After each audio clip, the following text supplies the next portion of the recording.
From the Red Sea, the great multitude continued their journey, which would take them to Mount Sinai. The Apostle Paul wrote in Galatians 4:25, "For this Agar is Mount Sinai in Arabia." The traditional Mount Sinai in the Sinai Peninsula was identified as such by Helena, mother of Constantine. This Roman emperor, who converted to Christianity in 312 AD, claimed to have had supernatural revelations and visions, some of which revealed to him the locations of several biblical events. He sent his mother Helena to the Middle East, where she pointed out the locations her son had seen in his visions. Then in 527 AD, the Emperor Justinian built the monastery of St. Catherine's on the northwest slope of Jebel Musa in the Sinai Peninsula. On the site, he claimed that Helena had erected a small church 2 centuries earlier. The identification of this mountain rests only on a dream of a heathen convert who sent his mother to identify the mountain based only on his description over 1,700 years after the Exodus. When Ron found the chariot remains in 1978, he knew that the real Mount Sinai was in Arabia, just as Paul had written.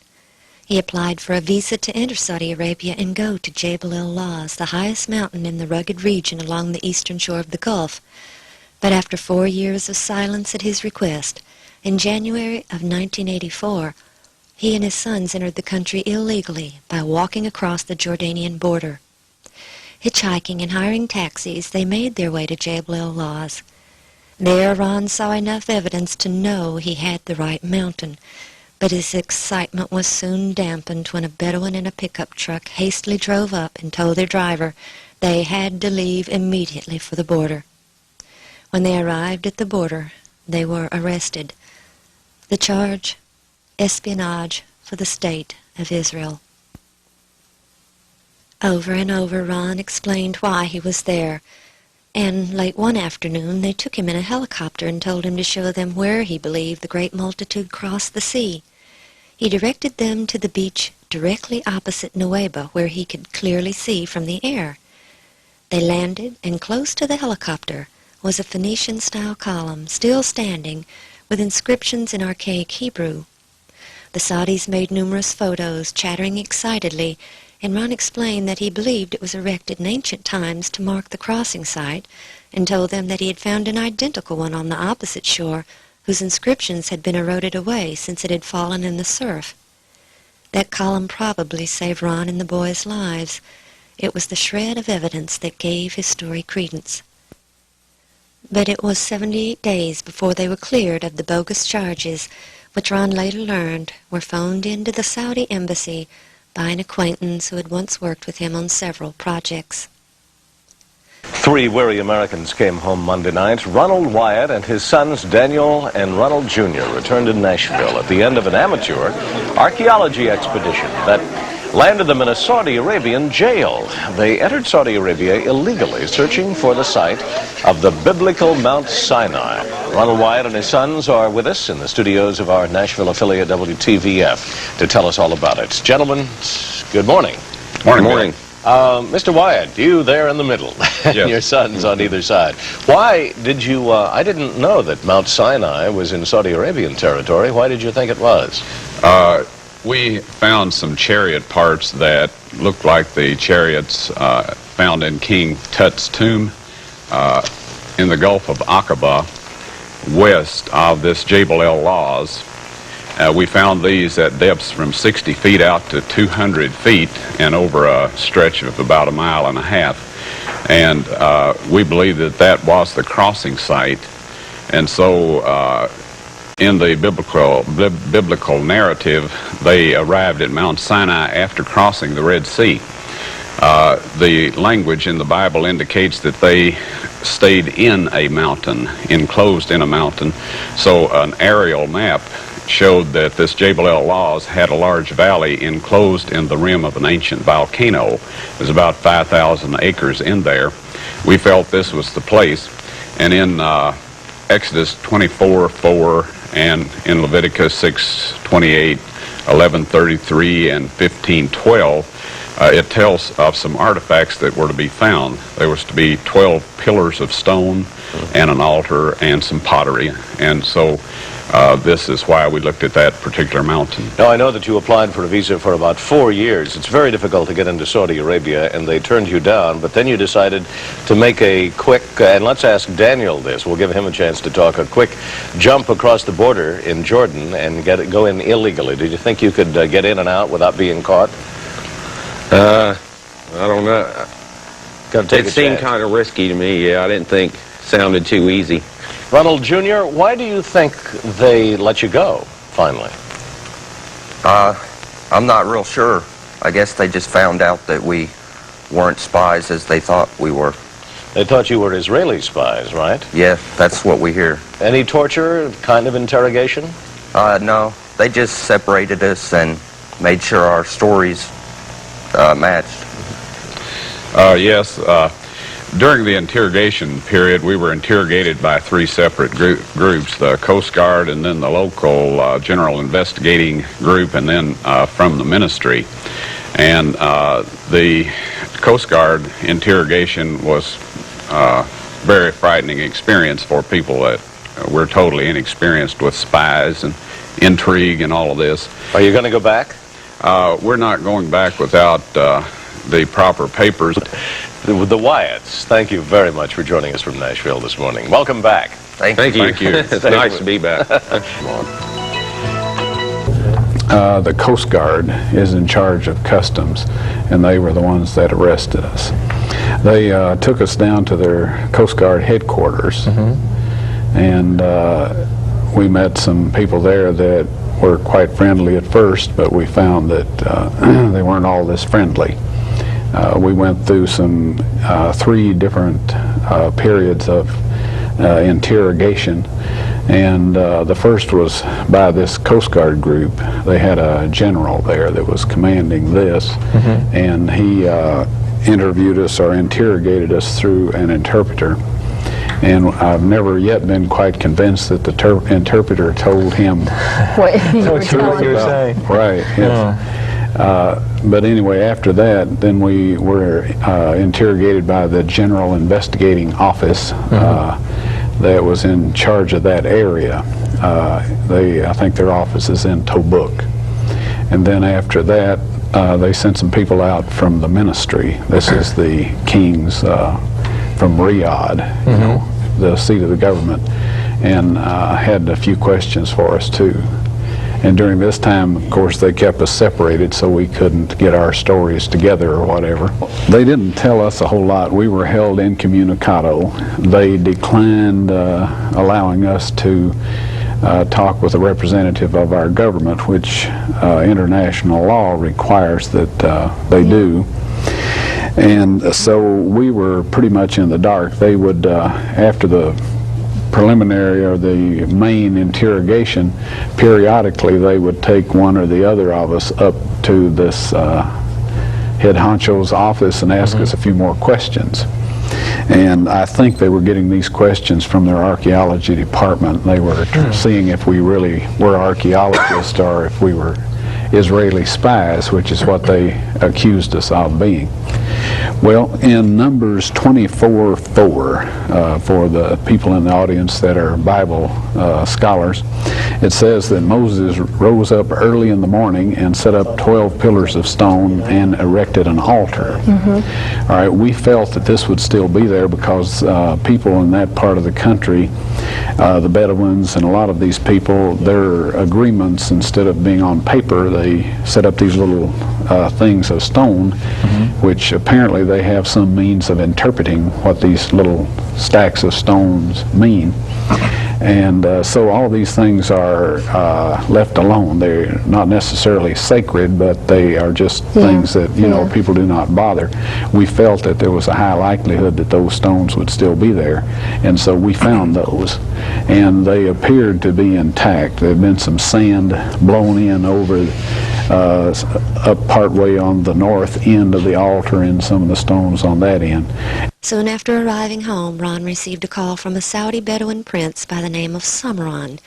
He had heard about Ron's claim after his release and had become obsessed with seeing what he called Moses Mountain. Moses is recognized by the Muslim faith as a true prophet. Samran even flew to Nashville, determined to convince Ron to return with him. And finally, 11 months after his release from Saudi prison, Ron relented. In March 1985, Ron journeyed to Turkey to show a new associate, David Fassold, the site of Noah's Ark. Samran joined them, and the three viewed the remains of the Ark in the snow. Ron was then provided a visa to enter Saudi legally, and Mr. Fassold was invited to join them, an offer he did not refuse. With a full work crew and provisions, they went to the mountain where they thoroughly explored the area. An archaeologist from Riyadh University was brought in and verified the archaeological value of the site. Ron was asked to stay and excavate, but he had other meetings in Turkey which couldn't be changed. His refusal angered the Saudis, who were not used to being told no, and all their photos, film, and video were confiscated. Ron was told they would be returned to them when he returned and excavated as they had requested. After he left, the area was fenced off and signs erected stating it was an archaeological site and trespassing forbidden, but once again he left empty-handed. He began to make plans to return as they had requested, and met with former astronaut James Irwin to enlist the participation of his organization. But future requests, both by Ron and Colonel Irwin on his behalf, were met with refusals. With time to reflect upon the situation, the Saudis had decided it was not in their best interest for Mount Sinai to be in their country. 3 years later, a member of Jim Irwin's organization, along with one of their financiers, succeeded in getting into the country and getting some photos, having gotten complete directions and details from Mr. Fassold. They then made the claim that they had discovered Mount Sinai. But it wasn't to be long before Ron would have more documentation than he ever dreamed possible. The story is too long to be told here, but by 1992, the photos and videos he so desperately desired literally fell into his hands. However, for now, we must protect the identity of those who took the photos and videos and gave them freely to Ron with no stipulations. Exodus 14:30.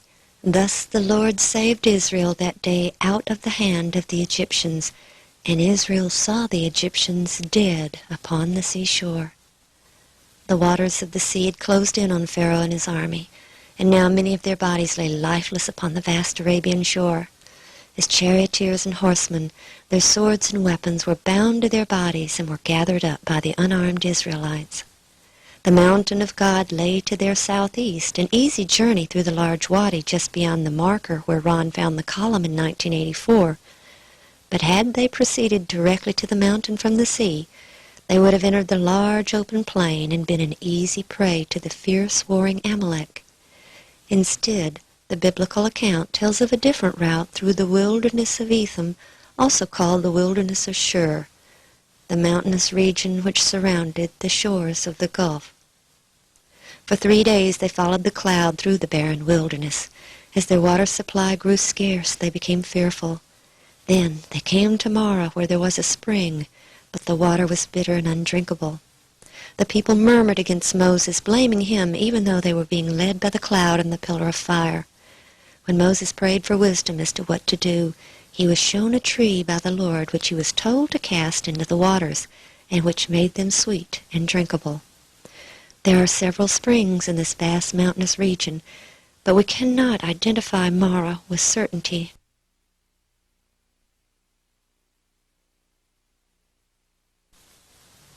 Their next stop was Elim, where there were 12 wells of water and 70 palm trees. Palm trees are extremely rare on this side of the Gulf, but here, spanning across a wide wadi, is an oasis with hundreds of palm trees and 12 wells of water, still used today. The 70 palm trees have proliferated into hundreds, but the fact that there are 12 wells which are today walled in concrete and still used in this extremely arid region is very strong evidence that this was Elim. The next stage of their journey is given in both Exodus and Numbers, which seem to contradict each other. Exodus says, And they came to Elam, and they encamped there by the waters. And they took their journey from Elam, and came unto the wilderness of Sin. While in Numbers we read that they left Elam and encamped by the Red Sea, and from the Red Sea encamped in the wilderness of Sin. This seeming contradiction is easily explained now that the site has been located.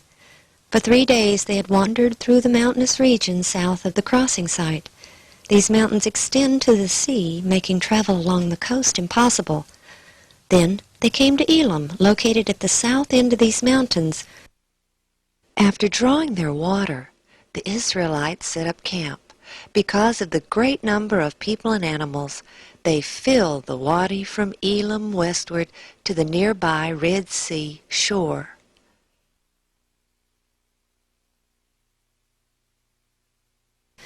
The wilderness of Sin between Elam and Sinai is a large barren plain nestled between the mountains along the sea and the mountain range which contains Mount Sinai. Southeast of Elam is Al-Bad, the largest oasis in the region and the home of Moses' father-in-law, Jethro. Down through the ages until this very day, local traditions abound about Jethro and Moses in Al-Bad. It was in this wilderness of Sin that the multitude again murmured against Moses and Aaron for bringing them into this barren desert to die of hunger. And it was here that the Lord first gave them manna, which appeared every day except for the Sabbath. In the south portion of the plain, they retained some protection against the attack of the fierce Amalek, because the mountains along the sea and the longest arm of the Jabal Allah's range extend toward one another, forming a limited barrier to the north. But when they journeyed through the mountain pass, they were fully exposed. And here the cloud turned and led them east into the foothills on the western side of the great mountain range. Here they had limited protection within the hilly region. Exodus 17:1, And all the congregation of the children of Israel journeyed from the wilderness of Sin after their journeys, according to the commandment of the Lord, and pitched in Rephidim, and there was no water for the people to drink. And once again the people became greatly upset with Moses. And Moses cried unto the Lord, saying, What shall I do unto this people? They be almost ready to stone me. And the Lord said unto Moses, Go on before the people, and take with thee of the elders of Israel, and thy rod wherewith thou smotest the river. Take in thy hand, and go. Behold, I will stand before thee there upon the rock in Horeb, and thou shalt smite the rock, and there shall come water out of it, that the people may drink. And Moses did so in the sight of the elders of Israel. Visible for many miles around, this large rock, about 6 stories in height, stands atop this hill over 100 feet above the plain. With the elders looking on, Moses climbed atop the rocky hill to the standing boulder and struck it with his staff. From within the wall of the crack, large streams of water flowed out into the plain. The channels this water cut into the rock is still visible between the large crack, and the direction of the water flow can be seen in the channels cut into the earth. The rock of the hill upon which the boulder still sits displays signs of water erosion. Then came Amalek and fought with Israel in Rephidim. Since the multitude was hidden only in the foothills as they traveled to Rephidim, the Amalek may have seen the cloudy pillar by day and fire by night, which may not have been visible while they traveled through the mountainous region. In Deuteronomy 25:18, Moses recounts the attack and how the Amalek, quote, met thee by the way, and smote the hindmost of thee, all that were feeble behind thee, when thou wast faint and weary. Though a surprise attack from the rear, their position seemed to have afforded them some strategic advantage, for they were able to organize an army and go to battle the next day, armed with the weapons of the drowned Egyptians. And Moses said unto Joshua, Choose us out men, and go out, fight with the Amalek tomorrow. I will stand on the top of the hill with the rod of God in mine hand. And it came to pass, when Moses held up his hand, that Israel prevailed, and when he let down his hand, Amalek prevailed. But Moses' hands were heavy, and they took a stone and put it under him, and he sat thereon, and Aaron and Hur stayed up his hands, the one on the one side and the other on the other side, and his hands were steady until the going down of the sun. And Joshua discomfited Amalek and his people with the edge of the sword. After the battle, Moses built an altar to the Lord just a few hundred yards from the rock which brought forth the streams of water, and he called the name of it Jehovah Nissi. Rephidim means plains, and the flat land amid the foothills of the mountain range consists of thousands of acres, more than enough room for the great multitude to have camped, and for a great battle to have taken place. They had entered this wilderness of sin exactly 1 month after they had left Egypt, and would reach the encampment at Mount Sinai exactly 2 months after leaving Egypt. This indicates that they spent possibly up to 3 weeks here, and the area is abundant with evidences of their stay. These plains are littered with the remnants of ancient structures such as these round hut circles. Though no one knows their exact function, it appears that a large center stone held up a tent, while smaller stones were placed along the edge of the tent to secure it. This would provide protection for a sleeping family from any wild animals as well as from their own flocks. After the Amalek attack, Jethro, Moses' father-in-law, came with his sons and his wife unto Moses in the wilderness, where he encamped at the mountain of God. Rephidim is located on the western side of the great mountain range the Bedouins still call Jebel Musa. The split rock from which the water came forth was called the rock at Horeb. They were at the holy mountain, but they were on the western side. Their next encampment would be on the eastern side. Exodus 19:1. In the 3rd month, when the children of Israel were gone forth out of the land of Egypt, the same day came they into the wilderness of Sinai, for they were departed from Rephidim, and were come to the desert of Sinai, and had pitched in the wilderness. And there Israel camped before the mount. From Rephidim they continued their journey around the mountain range, first going north, then circling around to the east and south. As they entered the foothills on the eastern side, the rocky cliffs rose hundreds of feet on either side. Sandstone mountains were soon replaced by towering granite cliffs which rose to greater heights around them. Finally, they entered a massive plain surrounded by granite walls, which can be seen in this satellite photo. The cloud which was leading them stopped, and they gazed upon the lofty peak of Mount Sinai. Here was to be their home for almost a year. This was not an arbitrary stop along the route to Canaan. The people had nearly lost all true knowledge of God while under the influence of heathen Egypt. Had God not intervened, all knowledge may have been lost. When called by God to lead the people out of Egypt, Moses had asked, "When I shall come unto the children of Israel, and shall say unto them, The God of your fathers hath sent me unto you, and they shall say to me, What is his name? What shall I say unto them?" The voice from the midst of the fire replied, "I am that I am." And he said, "Thus shalt thou say unto the children of Israel, I am hath sent me unto you." Almost 1,500 years later, Christ would say to the Jews, "Verily, verily, I say unto you, before Abraham was, I am." I am was the voice in the burning bush. The knowledge of a coming Redeemer was known from the time Adam fell and the blood sacrifices were instituted which pointed to his death. Abraham knew and understood what had to occur. As Christ later said to the Jews, John 8:56, "Your father Abraham rejoiced to see my day, and he saw it and was glad." The events of the Exodus were part of the plan that had been decided in heaven, the plan of salvation for downfallen man, and at the mountain more details of that plan were about to emerge.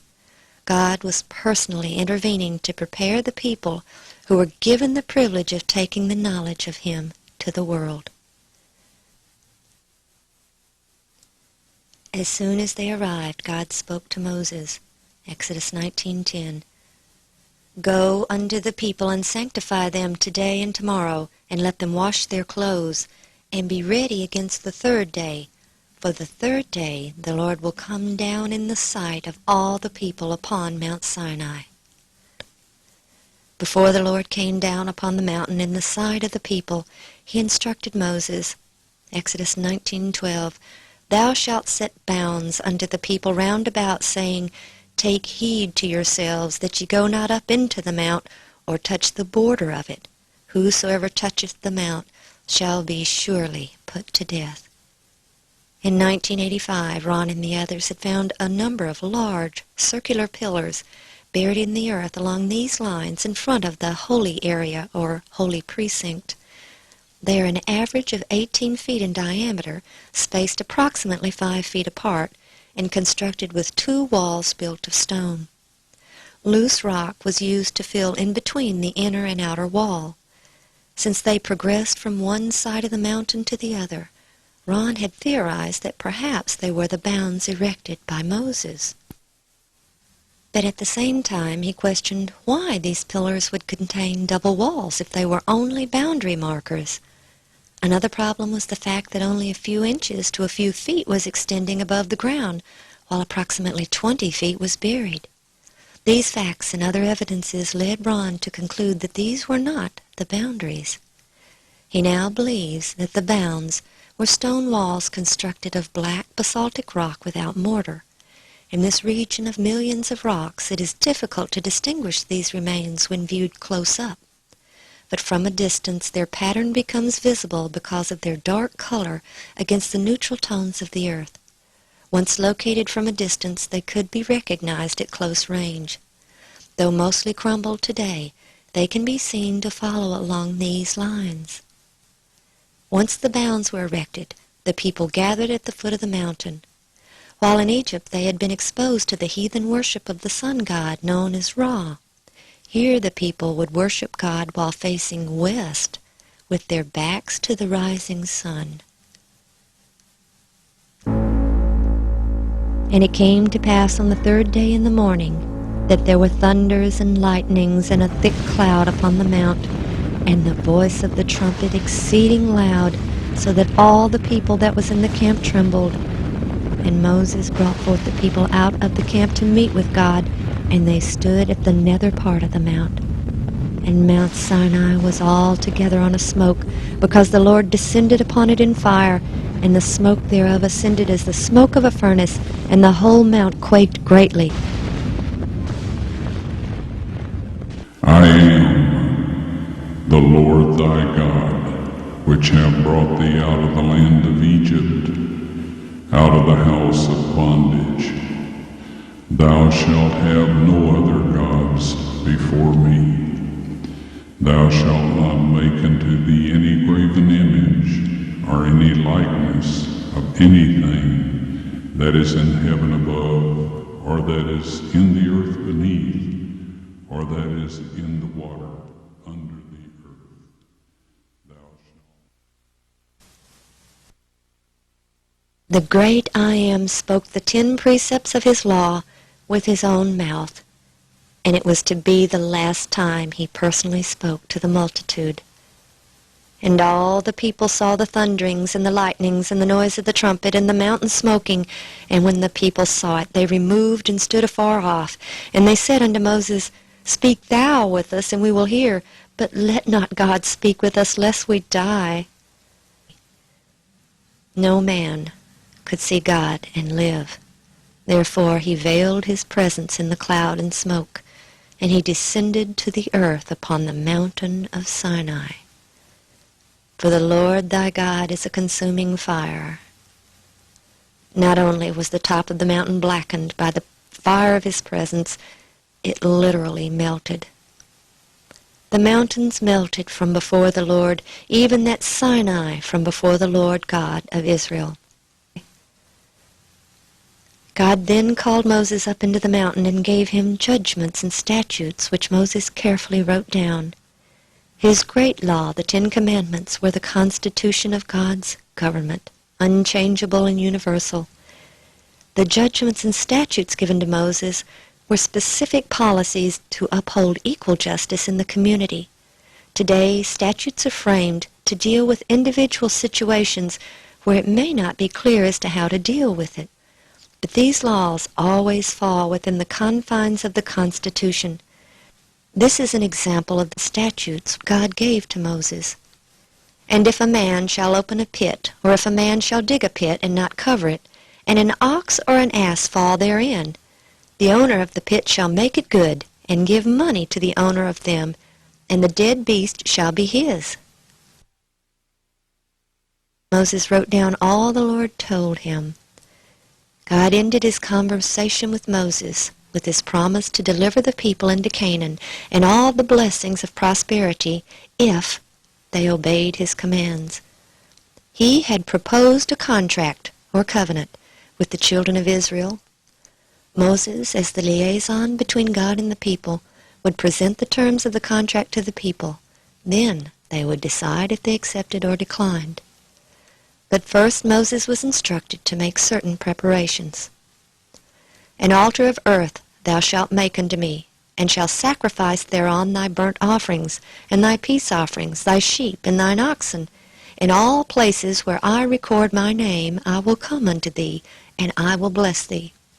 And if thou wilt make me an altar of stone, thou shalt not build it of hewn stone. For if thou lift up thy tool upon it, thou hast polluted it. Neither shalt thou go up by steps unto mine altar, that thy nakedness be not discovered thereon.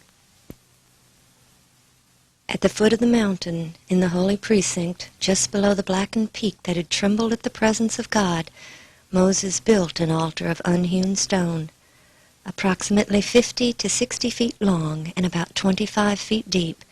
It's about 4 feet high. Directly adjacent to this altar is a fenced area of the same approximate size which joins the altar. Though the structures are crumbled, it can still be seen that there are 2 entrances into the walled-in area, which is divided into 2 equal sections by a freestanding wall which extends lengthwise down the center. And he sent young men of the children of Israel, which offered burnt offerings and sacrificed peace offerings of oxen unto the Lord. And Moses took half of the blood and put it in basins, and half of the blood he sprinkled on the altar. Based on the layout of the altar and adjacent structure, it appears that an orderly system was devised for making the vast number of offerings that would have resulted from a population close to the size of the 5th largest city in the United States. The young men led the live animals near the altar. Each animal was then slain, its blood carefully gathered into vessels which were given to Moses or the priests. The young man then picked up the dead animal and entered the corridor, waiting in turn to give the animal to the priest administering the offerings at the altar.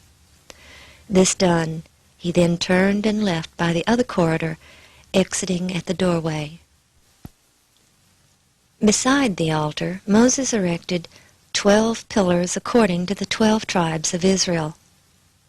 From Abraham, then Jacob, down through the ages, this practice of setting up pillars to commemorate agreements continued. As late as 1886, the Apache warrior Geronimo surrendered himself and his band of warriors to the United States Army after reaching an agreement that they would be allowed to live with their families. When the agreement was concluded with General Miles, Geronimo set up a large stone on a blanket as a witness to their treaty. When the treaty was broken by General Miles, Geronimo stated that their treaty was to have been in effect until the stone crumbled. Of the 12 pillars, only a few are still standing. The others lay scattered throughout the holy precinct, probably the result of earthquake activity in the region.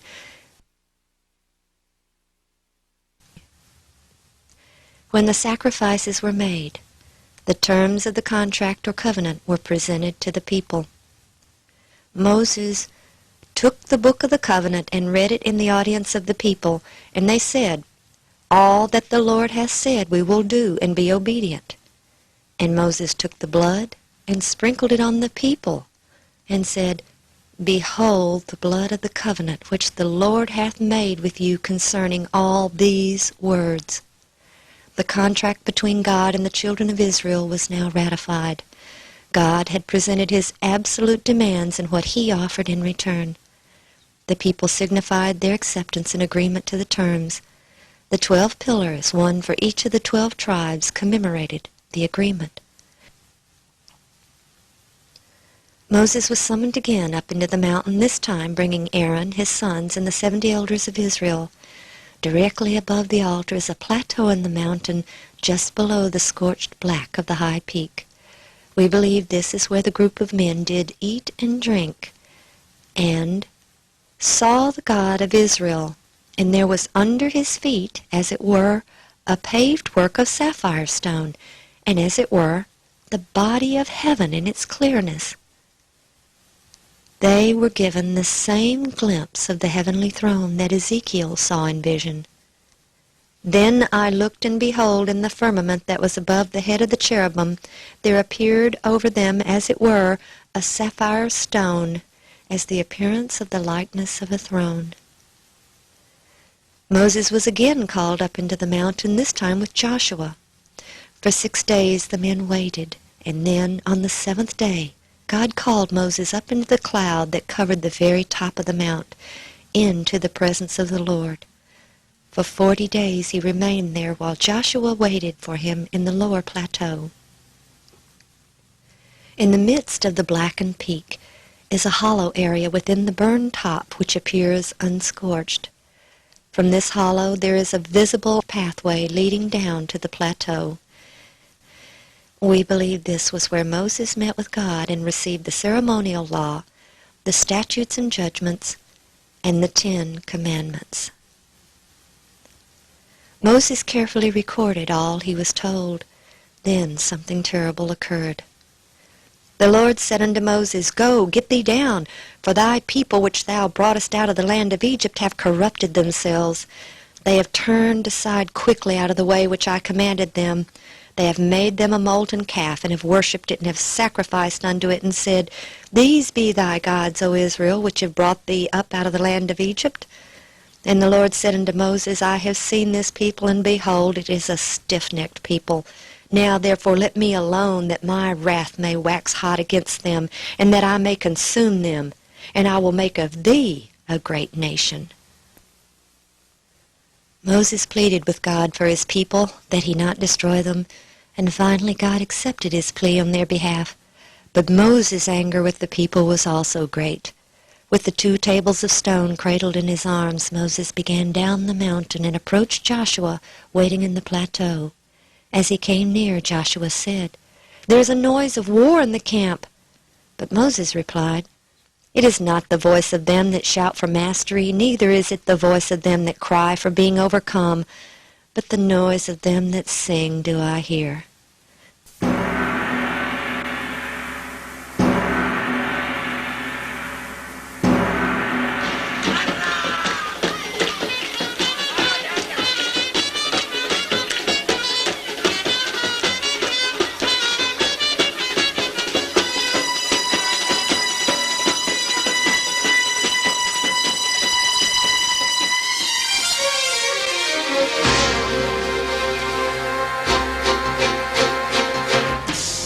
And it came to pass, as soon as he came nigh unto the camp, that he saw the calf and the dancing, and Moses' anger waxed hot, and he cast the tables out of his hand, and brake them beneath the mount.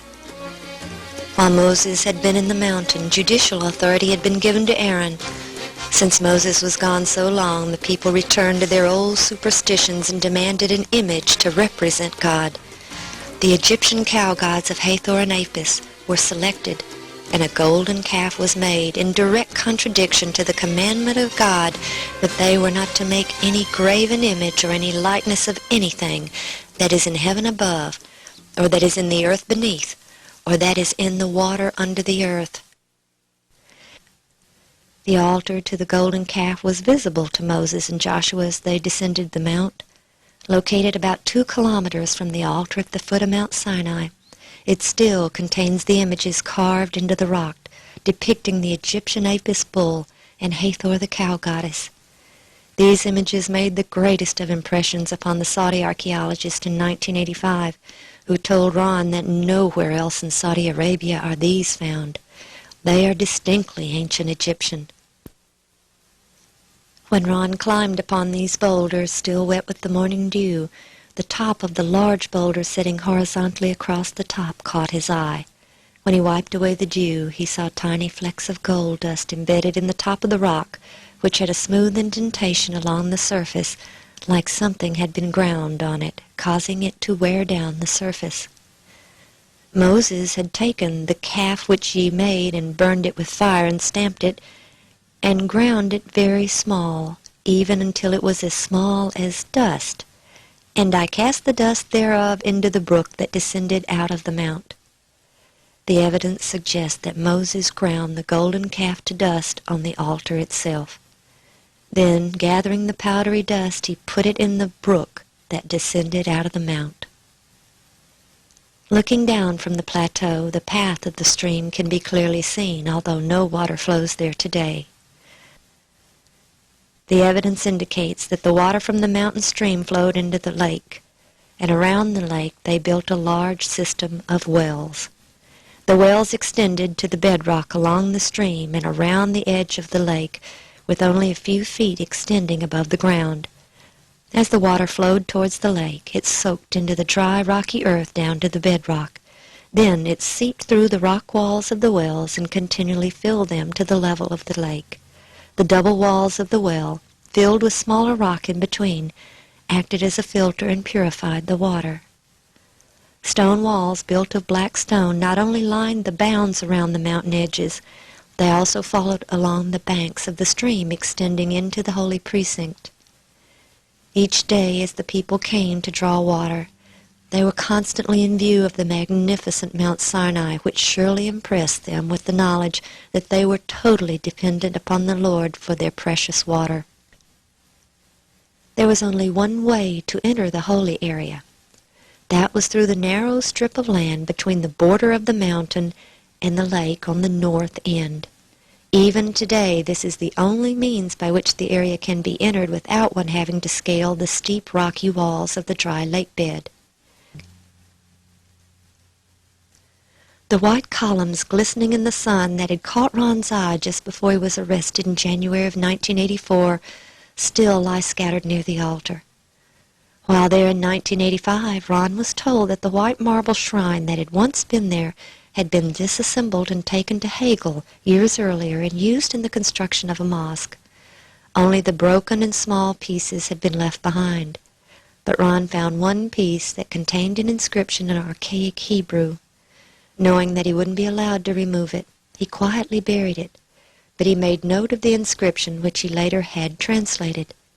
The inscription, though incomplete, was very similar to that one on the column on the beach, and contained Solomon's name, Mizraim, or Egypt, and Moses, which indicated to Ron that Solomon had also erected these items to commemorate the great event of the Exodus. And the Lord said unto Moses, Hew thee 2 tables of stone like unto the first, and I will write upon these tables the words that were in the first tablets, which thou breakest. For 40 days and nights Moses again stayed atop the mountain, and the Lord wrote the 10 Commandments, this time on the stones Moses had prepared. When he returned to the camp with the tables of stone, his face glowed with supernatural light, and the people were afraid to come near him. So he veiled his face and gathered the congregation to tell them all that God had told them.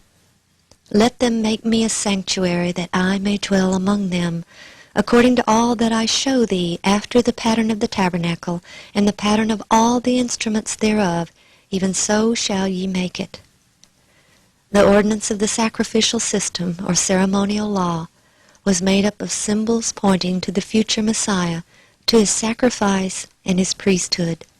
The solemn service of the sanctuary typified the grand truths that were to be revealed through successive generations. The cloud of incense ascending with prayers of Israel represented his righteousness that alone can make the sinner's prayer acceptable to God. The bleeding victim on the altar of sacrifice testified of a Redeemer to come, and from the Holy of Holies, the visible token of the divine presence shone forth. The sanctuary was patterned after things in the heavens, holy places which were figures of the true, as Paul explained. The room that contained his earthly throne, the mercy seat, was called the most holy place and represented the throne of God in heaven. There I will meet with thee, and I will commune with thee from above the mercy seat, from between the two cherubim which are upon the ark of the testimony.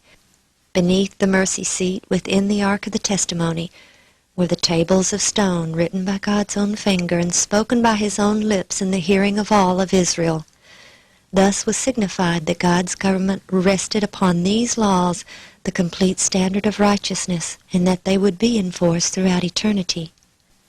When the tabernacle and its furnishings were completed, instructions were given on the manner of the encampment. In the center of the camp, the tabernacle was set up. Around it on the north, south, and east were the tents of the Levites who had the care of the tabernacle and the services therein. On the west side were the tents of Moses, Aaron, and his sons. Afar off from these, the other tribes were assigned to the north, south, east, and west. Beyond can be seen the vastness of the camp of the Israelites. About 10 miles in length from north to south, it's approximately 6 miles wide. To the west and north, it is shielded by the sheer cliffs of the mountain range. To the east and south, it is surrounded by the smaller dark hills, giving it the appearance of a massive ancient volcanic rim. The mixed multitude which had left Egypt with them was not allowed in the camp itself, and we believe they made their camps in the smaller plain to the east, which was separated from the main camp by the lower dark-colored mountains, which also resemble the rim of an ancient volcano. And here was home to the great multitude for almost a year. Here in this desolate region was an entire nation unto itself, sustained completely by God. The manna which fell here long ago ceased, but one very precious evidence remained. The Bible tells us about the manna. The people went about and gathered it, and ground it in mills, or beat it in a mortar, and baked it in pans, and made cakes of it. The broken millstone that was found in the camp did not belong to any of the handful of Bedouin who still roam through the area today. Their diet consists largely of dates, figs, camel's milk, and camel's meat. There is no grain here, no wheat, no corn. There is nothing to grind. But over 3,000 years ago, a whole nation of people daily ground manna in mills, and one of those broken millstones was left behind. After all the wonderful miracles God wrought in the deliverance of his people, when they left Mount Sinai and came to the border of the Promised Land, because of their lack of faith, God did not lead them in. Instead, they were doomed to wander for 40 years in the wilderness. Only 2 men who had left Egypt entered the land of Canaan, Joshua and Caleb. Why has God revealed these evidences today, after almost 3,500 years? Paul wrote in 1 Corinthians 10:11, "These things happened to them for ensamples, and they are written for our admonition, upon whom the ends of the world are come." Today we are at the border of the Promised Land, not the Canaan of old, but the city which hath foundation, whose builder and maker is God. Will we enter? Blessed are they that do his commandments, that they may have right to the tree of life, and may enter in through the gates into the city.